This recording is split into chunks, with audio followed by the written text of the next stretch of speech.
Same coaches, Yassine, Nasir, out in Dubai. And even though I've moved away from Tampa, me and Joe Bennett still hypertrophy coach on Instagram. Really good. Check it out. Yeah. We're still communicating. I'm actually going to stay with him for a month in January. Okay. Dancing classes personally, but growing up, my mom took dance classes, and she like drugged me there, so I watched her do a lot of dance classes growing up. And then she ended up teaching like a type of dance, which I think influenced me a lot. So like in the church I grew up in, they had like mime dances almost, where so I do think Brazilians have good genetics, but the thing that sets them apart from a lot of other countries from what I've seen, because I've been paying a lot of attention to Brazil, is the culture of bodybuilding is insane there. Yeah. They are, Brazil is a much smaller country than the US, but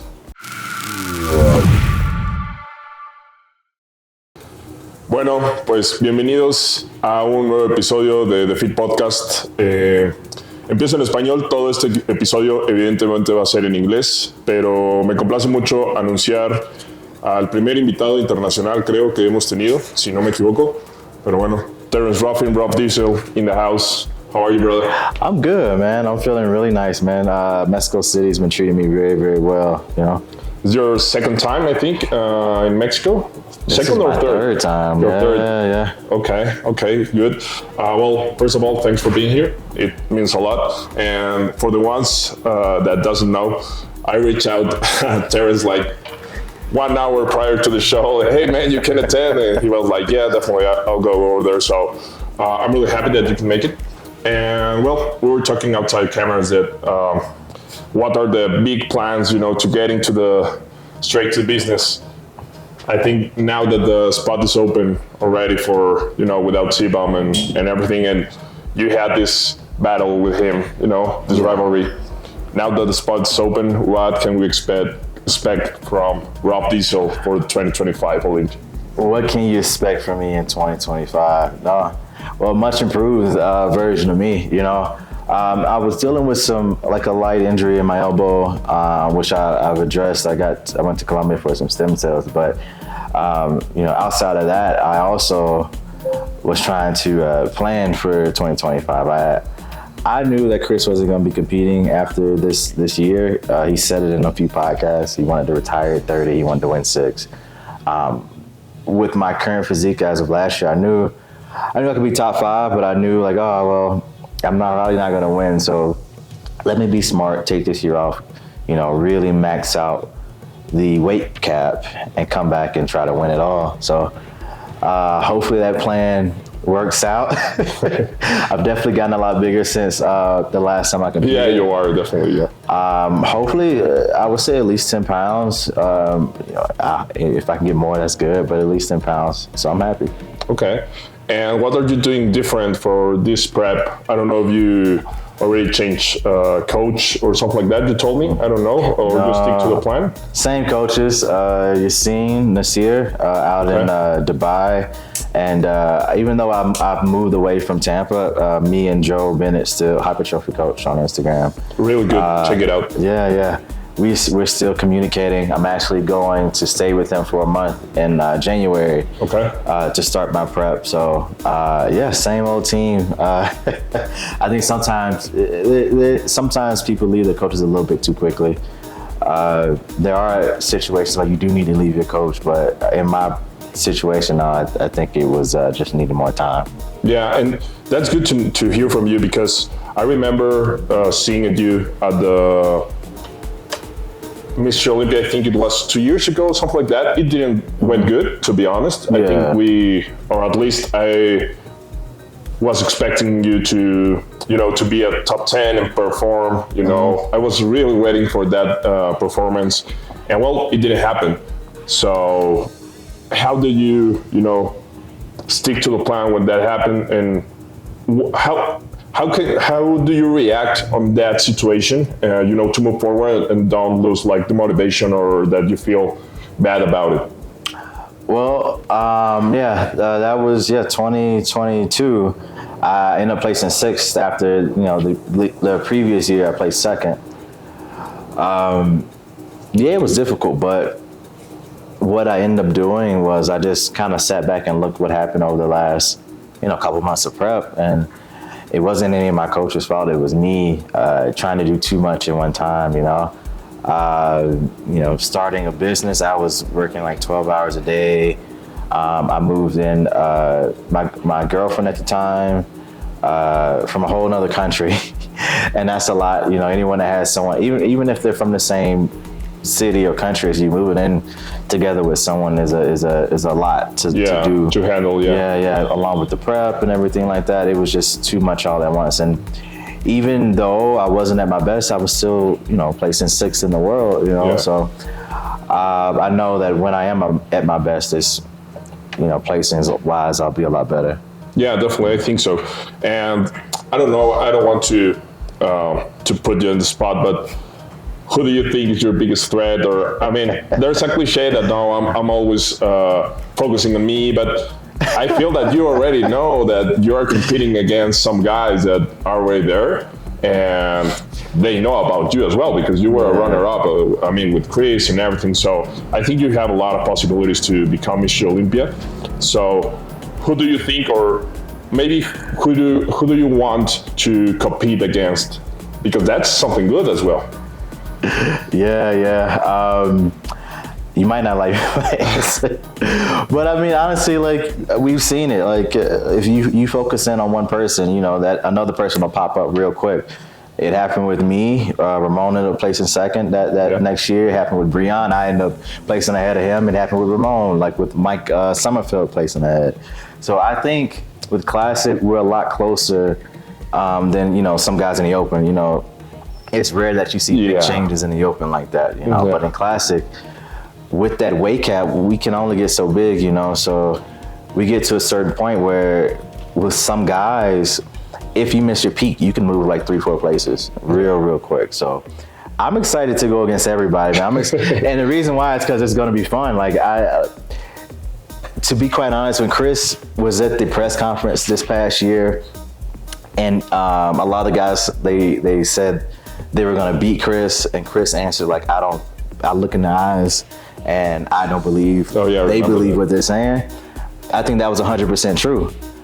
But I do think moving forward that everyone does think they can win because everyone is beating everybody at this point, Yeah. So I'm excited because I'm going to talk a little crap, nothing personal, nothing like that, but I think it'll make it more fun where we can take shots and, make it exciting for the fans. Yeah, and I think that's good because, in the Open, you already have your top three, even though prior to the show, on my own opinion. Yeah. But with Classic, I think you have 4 or 5 guys that can take it depending on the condition or your improvements or whatever. So I think it's really good. And again, I think you might surprise this. I mean, not surprised, but you can take it. Definitely, I think so. I feel pretty confident. I mean, obviously a lot has changed, but the last time I saw Mike, I beat him. And I've taken a year off to get better. Where was it? It was at the Olympia. Oh, really? Yeah. Okay. That was the last time that you compete against each other? Mm-hmm. Okay. Mm-hmm. Obviously, a lot's changed, but, I took this year off to get better, so hopefully that makes a huge difference moving forward. That's good, brother.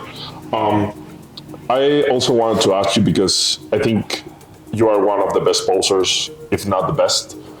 How do you prepare that? Were you like a performer, or you take some dance classes or something like that, or probably acting classes, because your performance on stage is like really good. You have a really good, you take control overall, and all your moves, all your transitions are like really, really smooth. So how do you manage to pose that way?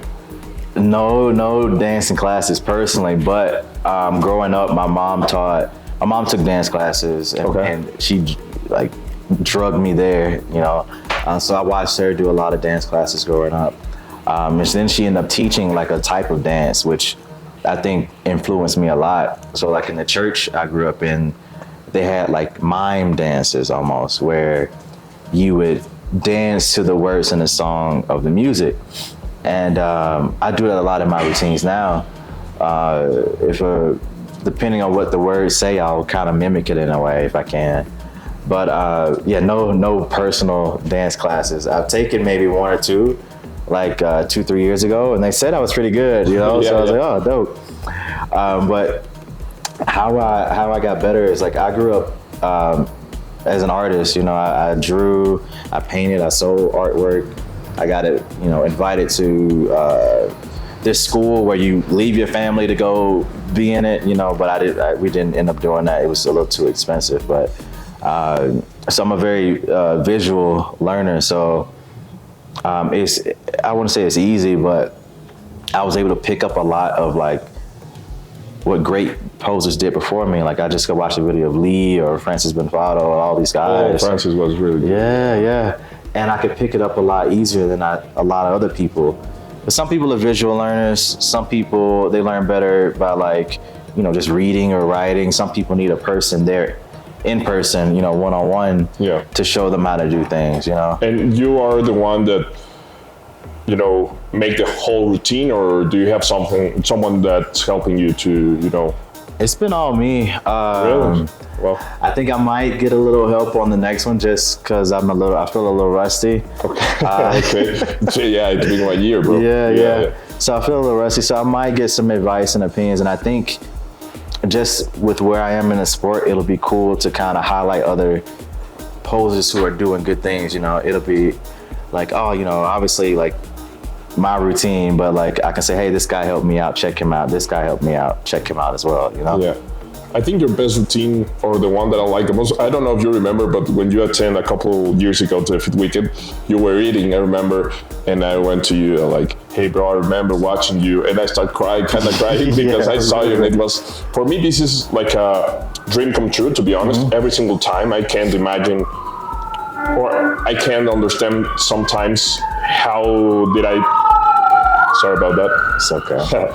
How this is even possible, because now I'm related with you and with the big names in the industry. But I remember having breakfast and watching you doing that survival routine, and, you know, getting hyped for the gym, and it was amazing. I mean, it's really good to watch. Still today, I still watching it. Do you think that's your best performance? No, I think it's definitely the most popular. And I would say that was like the first good routine, like really good routine that I ever had. That's when everything finally like clicked in my brain, where it was like, you know, I took everything I learned from, you know, the past people. I had enough like time practicing, and then I also put my own little spin on it, you know. And that was like the first like thing, you know. I would say my favorite is Blinding Lights. Oh, that's a really good one. I really like that one, because like with most of my routines, they're a little bit harder, you know what I mean? With Blinding Lights, it was all slow. And I personally think to keep people interested in a slow routine, you have to be really good, because they'll get bored really quick if it's not good. Yeah. You know, with other songs I've done, especially the faster ones, it's a little bit easier to keep people engaged, because things are changing a lot. A lot of things are happening, you know. Yeah. But with Blinding Lights, it was like really slow. So it's like you got to hit every pose perfectly, every transition perfectly. Everything had to be like lined up, you know, just right. How much does it take you to perform a new routine? It depends. Survivor probably took the longest, because that was the first one I was like figuring out. It's funny because that one doesn't have that many poses. Like when I redid it again, it was really easy for me to relearn. Okay. But like with Blinding Lights, it took me maybe 1 or 2 weeks, because I had a different song in mind, and like it wasn't coming together like I wanted it to. So I don't know, I found that song, and you know, it came pretty quick. Okay. Yeah, so even with the last one I did, NF Hope, I was struggling again to find a good song. I didn't even have a song then. Like 10 days out, I found the song, and it came together. Okay. Yeah, sometimes it happens that way. Mm-hmm. Yeah, I feel you. Okay, so moving on, I would like, and I think all the Mexican fans would like to know, how do you prep? How do you manage your off-season? how do you train, what do you eat. I mean, to be honest, and now I've been coached by Jerry Hamilton for a while. Okay. And I'm kind of understanding what you guys are doing because he's more, related, even though I'm not a pro, but I think there's no like magic dieting or routines, but still, I think it will be good for you to tell our audience, how do you prep, what do you recommend, and more focusing probably on a classic because your training is, real strict. I saw you training with Joe, and I think you will keep doing the same, probably with a few variations, but the last couple of years. So okay.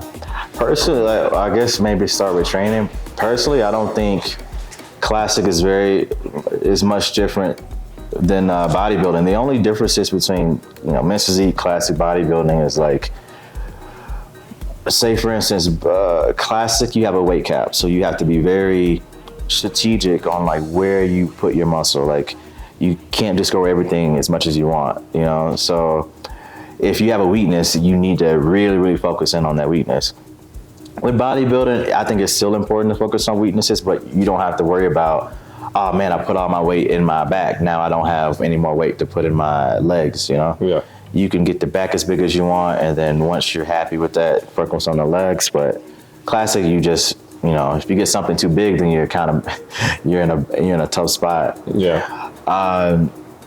But yeah, with me and Joe, I do a lot of low volume training. No more than like 2 working sets and exercise, maybe 3 to 4 exercises per body part in a session.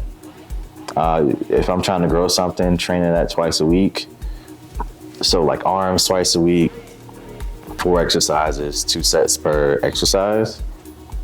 Legs I usually do once a week because I'm pretty happy with those. What else? Rep ranges.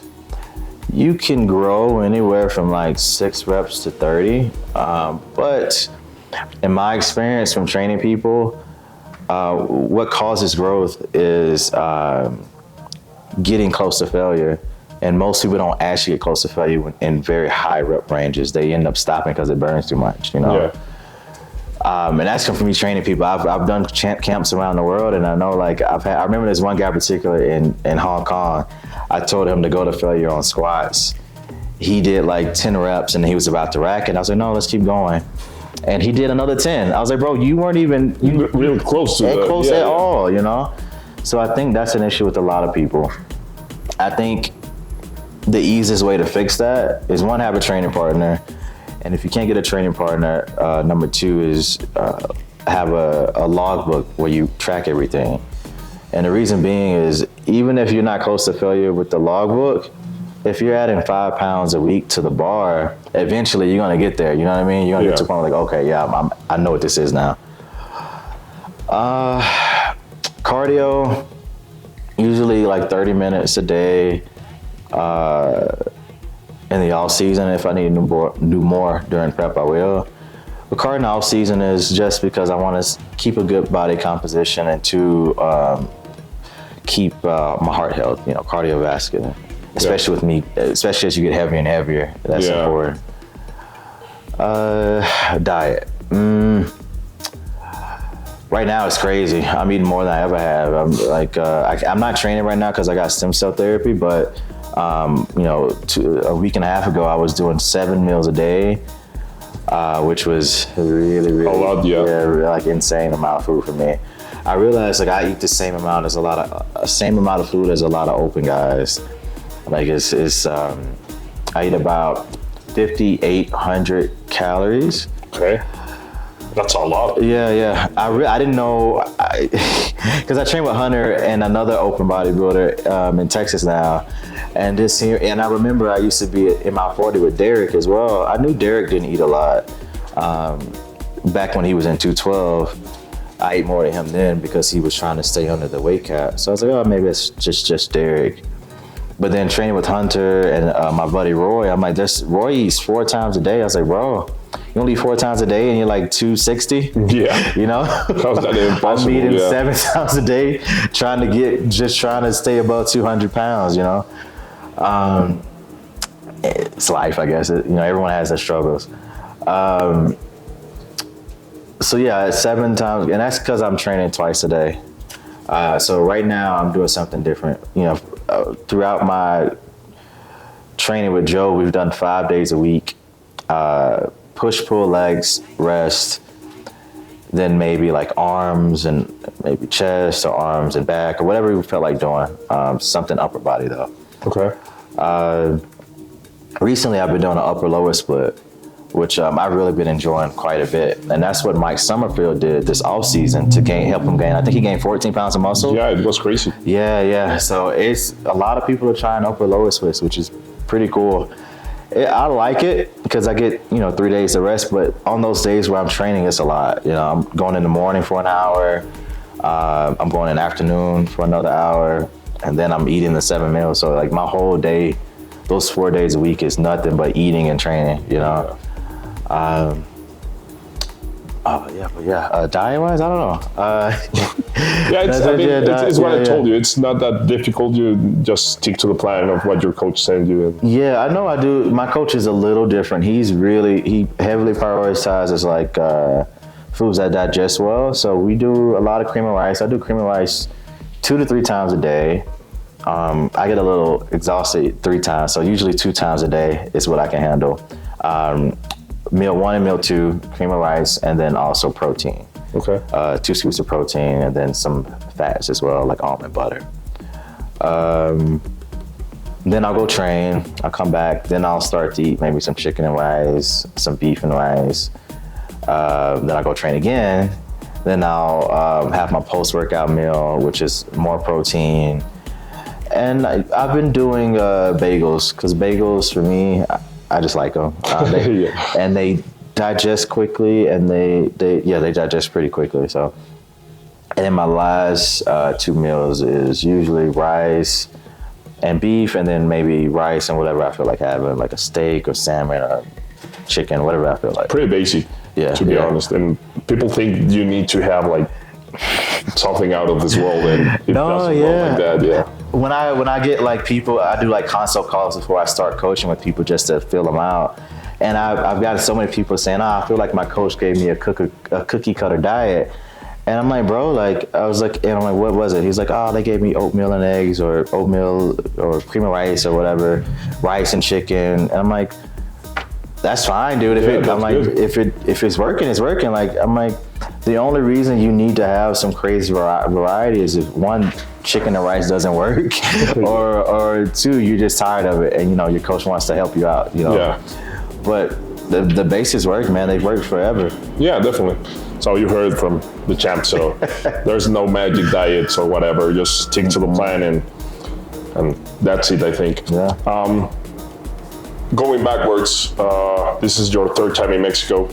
How do you feel about the Mexican competitors? I don't know if you know anyone out there. We have 2 classic physiques this year at the Mr. Olympia. I think they do good. But yeah.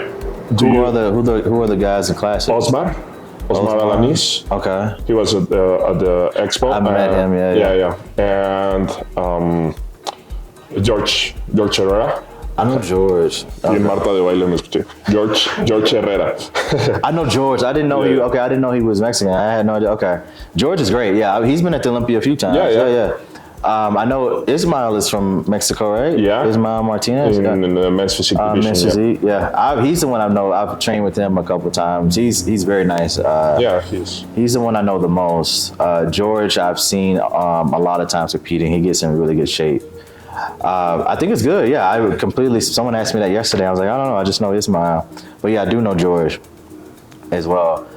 I think it's good. I think it's funny, man. A lot of, like, at least from what I see, a lot of fans of bodybuilding, they don't appreciate enough, like, I guess, like, accomplishments, They're like, like, especially, so I'll give you an example. Breon placed 5th at the Olympia, and it's like, Breon needs to retire. And I'm like, why? He's 5th in the world. And I've asked them the question, I'm like, if you were 5th at the thing you did, like your job, would you retire? And then they're like, no. I'm like, okay, there's only 4 people on the planet they're doing over better. you. Yeah, and he's been like forever competing and still doing good. I think he's 45, 46 now. Yeah. But like, so there's that. But then also, like, I think anyone who can win a pro show, I think that's impressive. I think winning your pro car is impressive. And a lot of people say, like, winning your pro card is easy nowadays. They give them out. They give pro cards out like candy. More so in the U.S. they said it because we do give out a lot, but we do have a lot of competitors as well. Each one of those shows have over 1,000 people competing.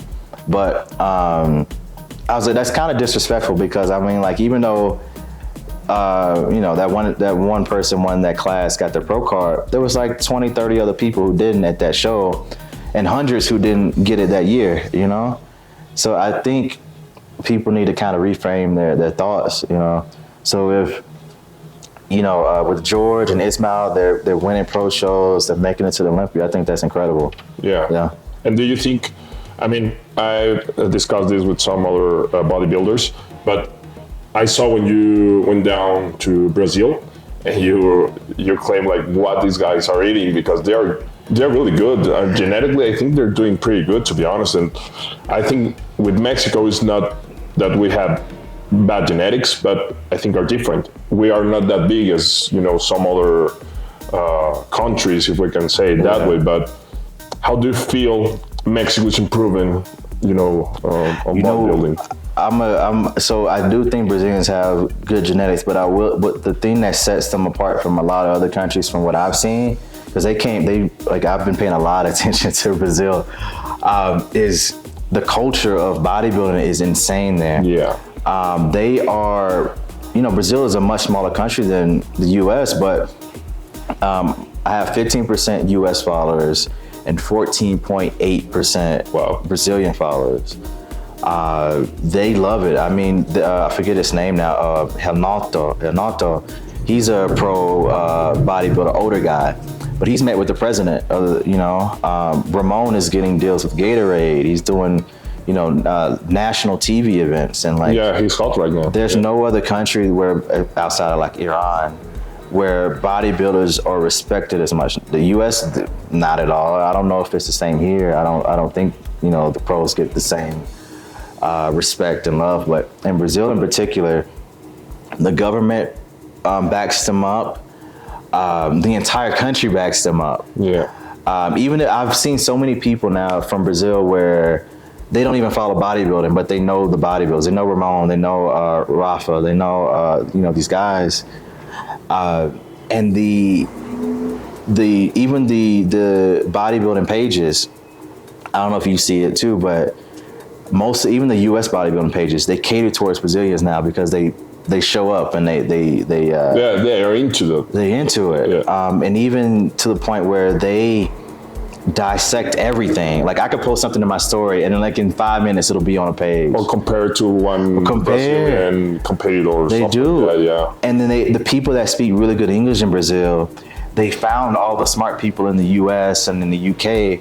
and they translate all that knowledge into Portuguese for everyone in the country.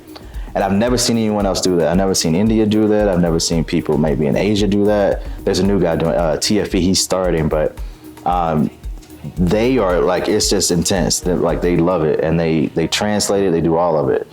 But I think the more it grows in Mexico, I think that's what you're gonna have to have people start doing, where they find guys like Joe or Hani Rambad or whoever.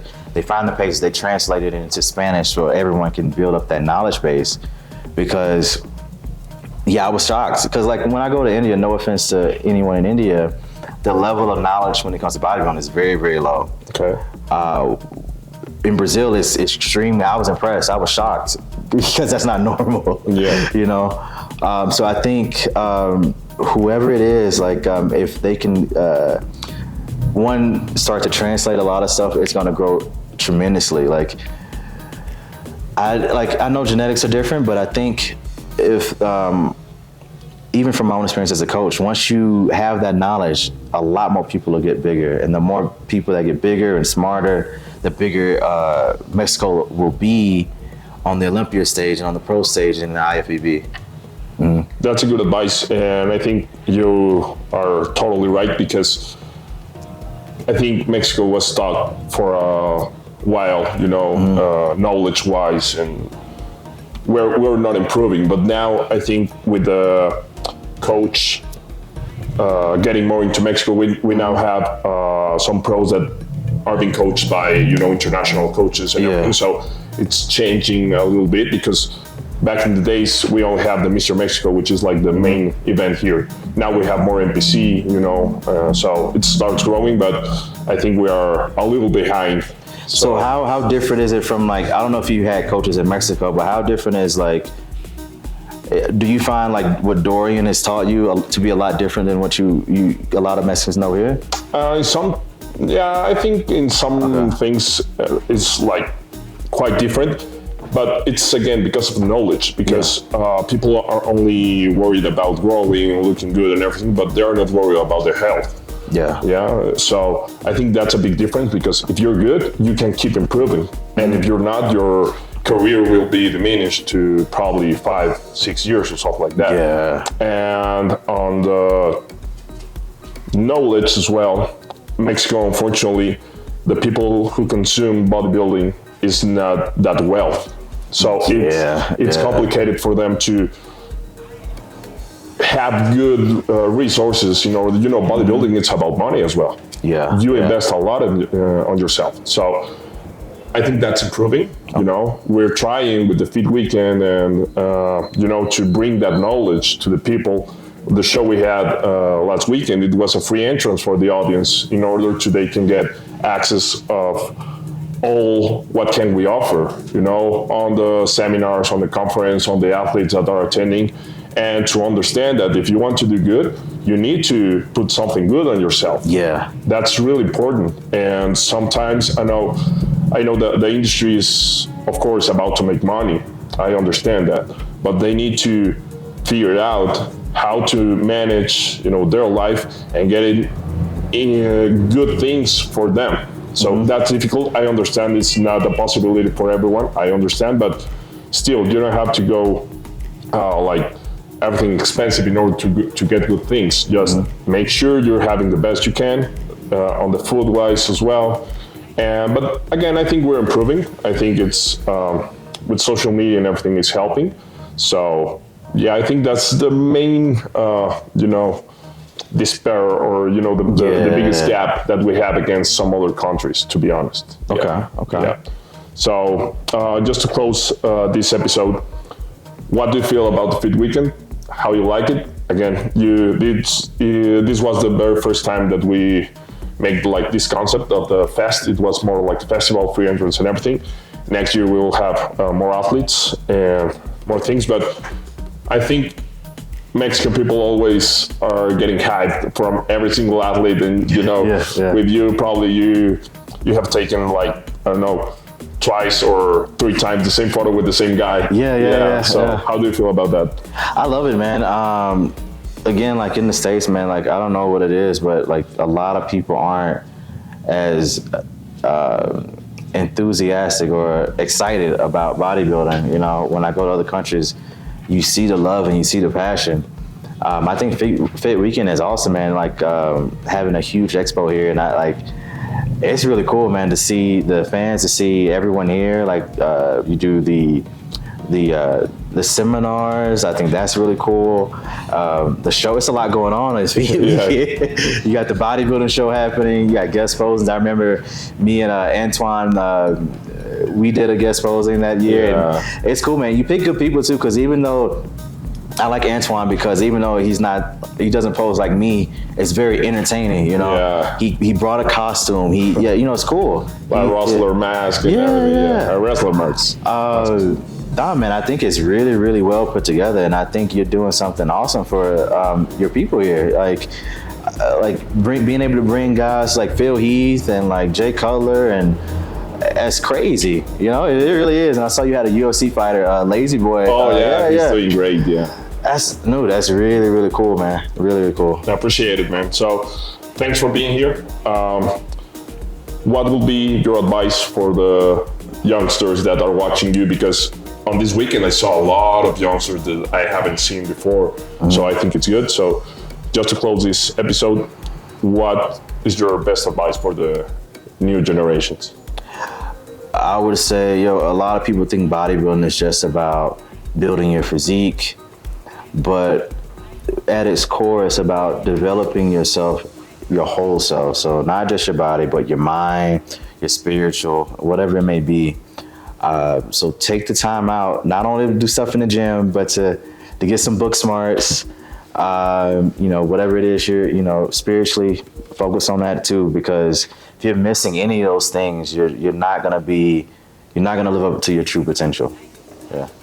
You heard from the champ. So can't wait to see you on that stage again. Yes. The best of luck. I think I will see you hopefully at the Olympia. And probably next year again in May. If you're on point, I would like you to perform again and maybe cry again.